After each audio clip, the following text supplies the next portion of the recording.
Hello Sasha netizens, welcome back to my channel. My name is Christine. I am so glad you could make it here. If you are a new visitor, of course visitors are new.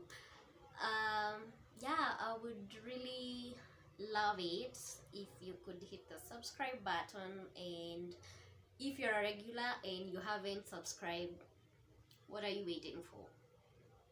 I'm waiting for you to subscribe. Yeah, I'm hoping you have subscribed. Anyway, it's on the 31st, rather the last day of 2020, and I'm so excited. And hoping from tomorrow things will get better. The I know things don't read dates. I mean, COVID and everything else is not going to read dates, but we can only hope that it's going to be a better year, and yeah, better things are coming our way.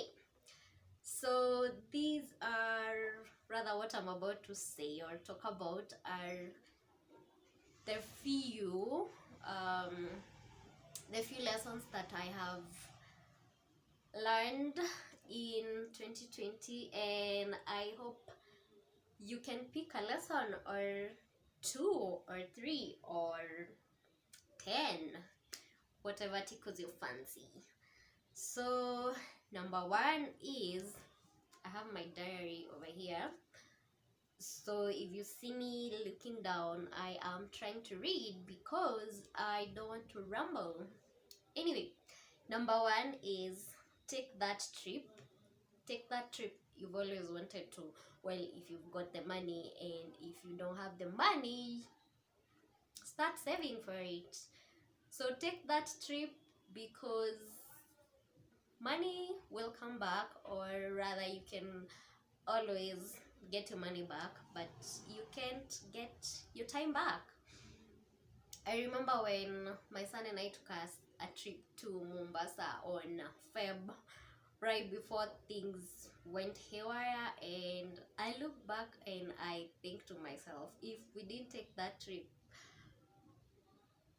probably would not have taken any trip this year. So take that trip when you have the money and the time, because you will look back and thank yourself that you actually took that trip.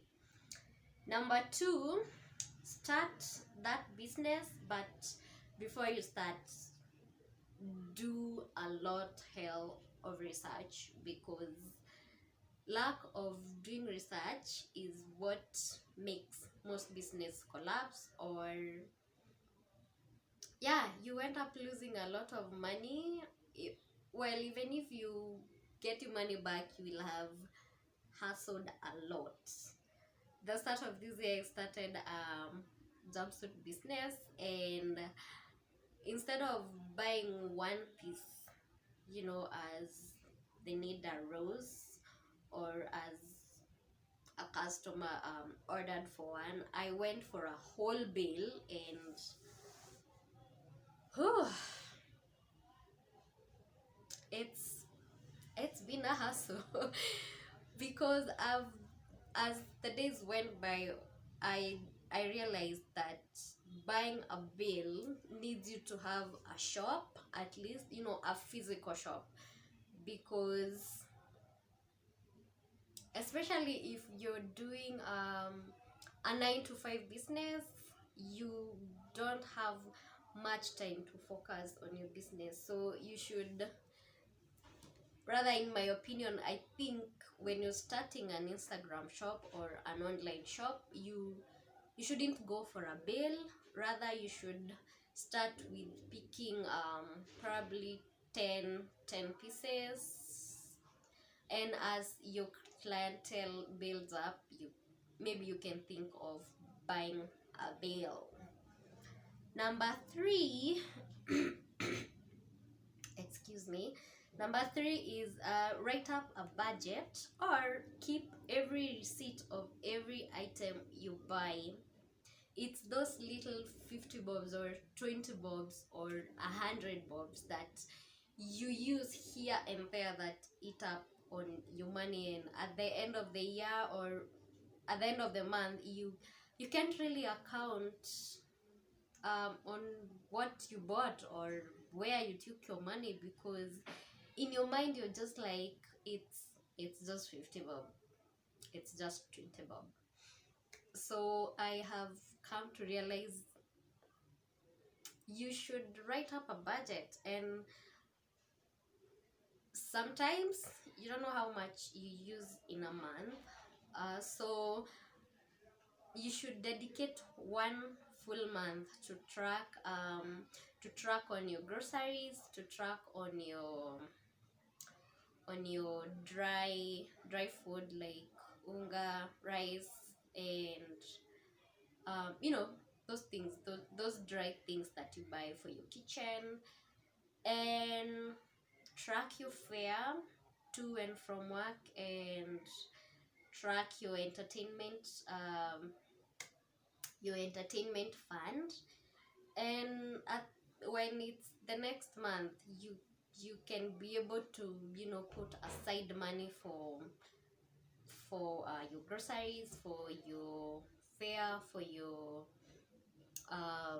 dry food, because I have learned a very good lesson this year, because the better part of this year, I can tell what I did with my money. Like, it's so sad, but once I started tracking my budget, I've been able to know how much I use on my groceries, on my whatever you buy monthly. And if you cannot be able to do that, just ensure you write you collect all your receipts of whatever you buy. And I know it's hard tracking your groceries, especially if you don't buy in bulk, but I'm sure you can estimate how much you take for your groceries. For example, I and my household, we take groceries every day. When we are taking grains, we use 50 bob to buy grains, sukuma wiki, spinach, and all that. For nyanyas and vitungu, I ensure I buy enough to last us a week, and that has been really helpful. The other way, which is pretty much what I've just said, is to have different envelopes. For example, if your fare is 5,000, you put 5,000 in this one envelope. If your groceries is 2,000, you put 2,000. If your entertainment is 5,000, you put 5,000, and on and on and on. So that way you are able to see, you're able to ensure that if your entertainment fund is 5,000, once that 5,000 runs out, you cannot go out again until the month ends. And yeah, you should try that sometime. Number 4. Oh, and before you do all that, ensure you set a certain amount that you save every month, and if possible, open another bank account where you make sure you never withdraw that money unless it's a matter of life and death. Because once you leave it in your main account, you will, in your mind, you'll always be like, I have some extra 5,000 I can use, and by the end of the month you find out you don't have any more money, because you kept withdrawing without accounting for whatever you're buying or using the money for. So yeah, have 2 or 3 or 4 different accounts depending on what you're saving for. Number 4, take yourself out on solo dates once in a while, or 2 or 3 times in a month, depending on your budget, because those moments you use to just sit and reflect and make more plans for the year are priceless. And besides, if you don't love yourself, who's going to love you more? So love yourself more, take yourself on dates. It doesn't have to be those extra dates, 5-course meals, whatever. It can just be a pizza, or for a milkshake, or for a plate of fries. Whatever suits your budget, just take yourself out. And if beer is your jazz, great. Whatever tickles your fancy. Number 5, write your goals and actually ensure you actualize them, because most times we just write just for the heck of it, and not in the literal sense, but in your mind you're like, this year I must do 1, 2, 3 and ensure they're done by the end of the year. But as the year progresses, you realize you've not even done anything about the first goal, or if you've done the first goal, you've not started on the second goal.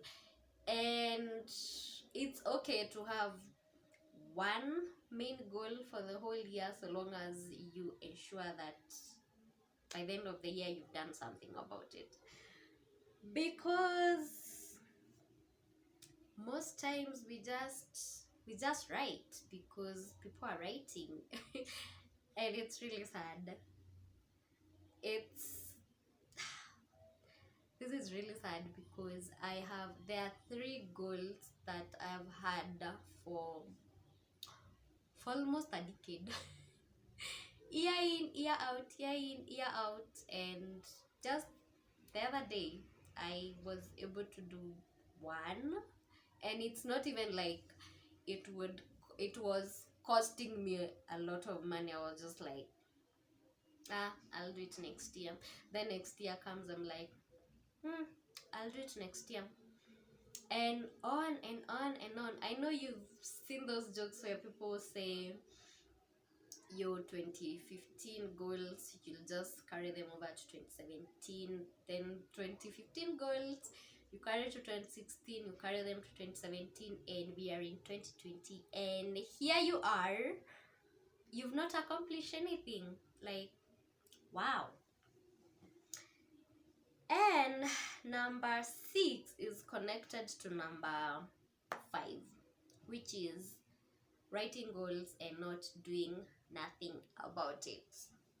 I've come to realize that most of us, it's our procrastination keeping us in the same position year in, year out. Because I've just said, you don't put in the effort that you are supposed to put. Like, climbing Mount Kenya has been my goal, desire, whatever, for almost a decade, but I have never sat down and put a certain amount, like 5,000, 2,000 per month, to ensure that by the end of this year, or at the end of this period, or depending on the amount that I'm saving, by the time I'm getting to 50, 80,000, because someone told me they used 80,000, but okay, going to Mount Kenya is around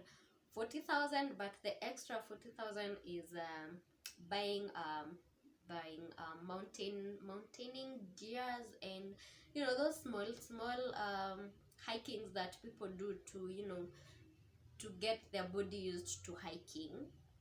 That one also can rather cost around 40,000. And yeah, if I'm to raise 50 or 60,000 to go up Mount Kenya, I should be saving a certain amount in a different account from my normal savings account and my salary account, to ensure that at the end of the year, or at the end of 1.5 years, I'll have gotten the 80,000 to see me going Mount Kenya. But I have never put in that effort to, save and actualize my dream of going up Mount Kenya. So yeah, that is what I'm talking about. Procrastination is what keeps us stuck in one place. So do better next year. Number 1, 2, 3, 4, 5, 6, 7. Number 7, track your phone and social media usage, because you can find in a day you're using 5 hours straight. Okay, not really straight, but every chance you get, instead of doing something else like reading a book, like reading something on your computer, you just on your phone scrolling on Twitter or Facebook or Instagram. And I know me, I'm always on Twitter. Like every time I'm taking a little break, not even a little break, most times I'm always on Twitter. Even on this whole holiday, I was supposed to be very useful, but actually there are 2 days I spent on my bed. I would just wake up, eat, I'm on my phone. Take breakfast, phone, on Twitter. It's lunchtime, I go on my food, eat, I'm still on phone doing Twitter. Then it's evening, prepare supper, do all those things, back on phone. And sometimes I would even sleep past 11 tweeting. Okay, not really tweeting, but just scrolling and seeing what people are tweeting. And that is some time I would have used to do something, but here I was. But all that I'm hoping to change starting tomorrow. And I know that sounds really silly, but I'm doing better in 2021. The other one, which is number 8, is see a therapist or talk to a trusted friend or a family member, because there is a lot that goes on in a person's mind, and sometimes you just don't know how to, not verbalizing whatever you're feeling or whatever you're thinking is what leads someone into depression. Well, I don't know about you, but I've been there, and seeing a therapist helped me so much. If I didn't see that therapist, we'll be talking of a different story altogether. Because when you talk to someone and they are not judgy, they're not trying to give you advice. They're just there to listen to you and to make you feel heard, to make you feel listened to. It's just amazing. You feel like a load has been lifted off your shoulders. Those crying moments are just the best. They're therapeutic, like literally. And if you can't afford a therapist, writing on your diary helps a lot. And if writing on your diary does not help, apparently talking to strangers helps. I find it very hard.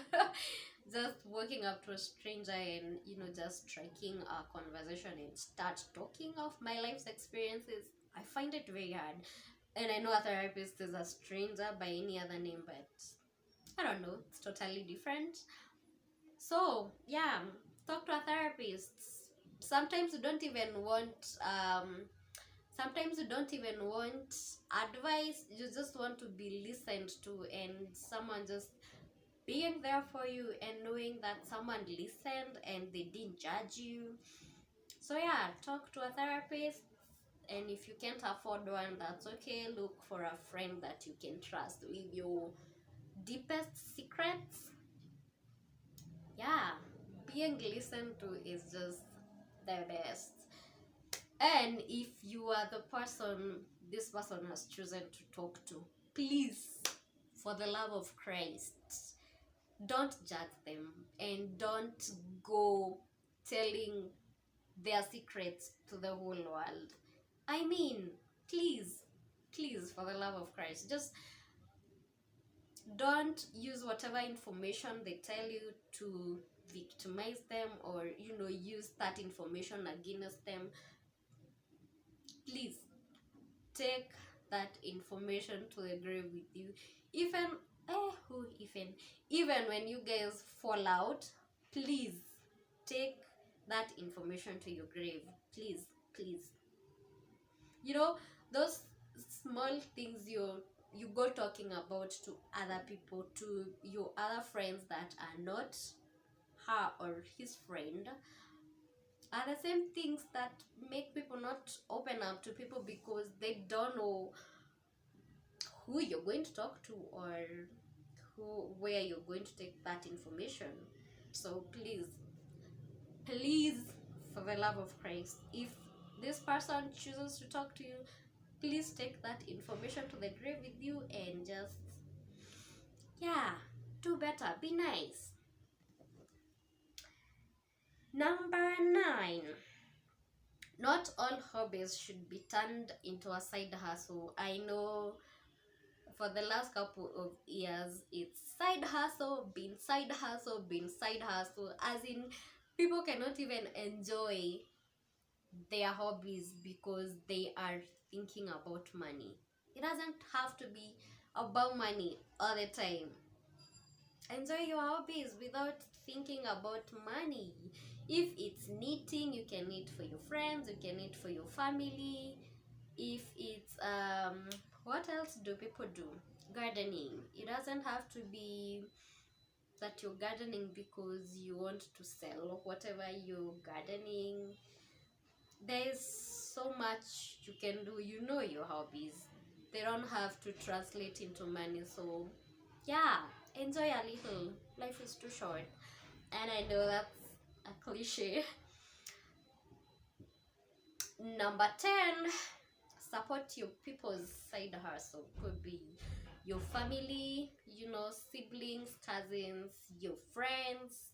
Support their side hustle by buying from them, and not expecting them to sell whatever they're selling at half price because it's you and your family or friend. Just support them in whatever way. If you can't buy because of 1, 2, 3 things, or if it's not, whatever they're selling is not your jazz, share their links. If it's an Instagram page, or share whatever they're selling with your friends, recommend to your friends, and yeah, be a nice human being. Like, I want you to share this with your friends and your family and your colleagues, and yeah, be a nice person. And to wrap up this video, I'm so grateful that you have subscribed to this channel, and that you engage, you recommend to your friends, and all that good jazz. I hope to see you in 2021, and I hope to grow more in 2021, and that will only be possible if you keep on sharing these videos and commenting. That is engaging, liking. If you don't like, you can still dislike. I mean, that's okay, it's still engagement, but don't dislike or spite, please. and thank you. And yeah, thank you so much for everything and anything, and God bless you. And I hope next year you will put a lot of effort into your goals because you deserve them. And yeah, don't keep on letting yourself down by not following on your goals. So see you around, and don't forget to subscribe, please, and tell a friend to tell a friend. And bye. Happy New Year. Happy 2021. Bye.